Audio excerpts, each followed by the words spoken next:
மேன்மை பொழியும் முருகன் அடியார்களை உலகளாவிய அளவில் ஒருங்கிணைக்க அனைத்துலக முத்தமிழ் முருகன் மாநாடு 2024 பழனியில் ஆகஸ்ட் மாதம் 24, 25 நடத்தப்பட உள்ளது.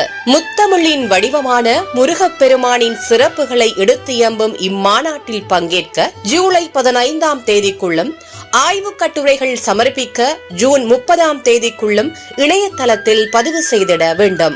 ஆன்மீகத்தில் ஈடுபாடு உள்ள பேராசிரியர்கள், ஆசிரியர்கள், ஆய்வாளர்கள் மற்றும் மாணவர்கள் ஆய்வுக் கட்டுரைகளை எழுதி சமர்ப்பிக்கலாம். ஆய்வுக் கட்டுரை தலைப்புகள்: உலகெங்கும் நிலவும் முருக வழிபாடு, இந்தியாவின் பல்வேறு மாநிலங்களில் முருகன், சங்க இலக்கியங்களில் சேயோன் மற்றும் முருகன் இலக்கியங்களில் வழிபாடு, கல்வெட்டுகளில் முருகவேல், வேத மரபிலும் தமிழ் மரபிலும் முருக வழிபாடு, சித்தர்கள் தலைவன் செந்தமிழ் முருகன், நாட்டார் வழக்காறுகளில் முருக வழிபாடு, செய்தொண்டர் புராணம் மற்றும் பல்வேறு இலக்கியங்களில் முருகன் அடியார்கள், வடமொழி இலக்கியங்களில் தென் தமிழ் முருகன், முருகனும் முத்தமிழும், முருகன் அடியார்கள் பலர் குறித்த முக்கிய தகவல்கள், செய்திகள் மற்றும் திருப்பணிகள் போன்ற கட்டுரைகளாக இருத்தல் வேண்டும்.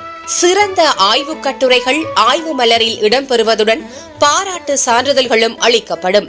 அது மட்டுமின்றி சிறந்த கட்டுரைகள் தேர்ந்தெடுக்கப்பட்டு முதன்மை ஆய்வரங்கத்தில் வாசிப்பதற்கான வாய்ப்பும் ஏற்படுத்தி தரப்படும். எனவே இன்றைக்கே உங்களின் ஆய்வுக் கட்டுரைகளை எழுதத் தொடங்குங்கள். தங்களது ஆய்வுக் கட்டுரைகளை ஜூன் 30க்குள் இணையதளத்தில் சமர்ப்பிக்க வேண்டும். அயில்வேல் அரசன் வெற்றி தரும் வேலோன், தஞ்சம் என வந்தவரை அஞ்சேல் என காக்கும் மயிலோன், தித்திக்கும் முத்தமிழ் காவலனாகிய முருகப்பெருமானின் சிறப்புகளை கட்டுரைகளாக எழுதுங்கள். இந்த அரிய வாய்ப்பை முருகன் அடியார்களோடு பகிர்ந்து கொள்ளுங்கள். அரும்பெறல் மரபின் பெரும்பெயர் முருகப்பெருமானின் கோட்பாடுகளை இளைஞர்களின் மனதில் பதித்து வைத்து உலகை வாழ்வாங்கு வாழ வழியமைக்கும் இம்மாநாட்டில் கலந்து கொள்ள ஆன்மீக அன்பர்கள் அனைவரையும் அன்போடு அழைக்கின்றோம். வேலுண்டு வினையில்லை, மயிலுண்டு பயமில்லை.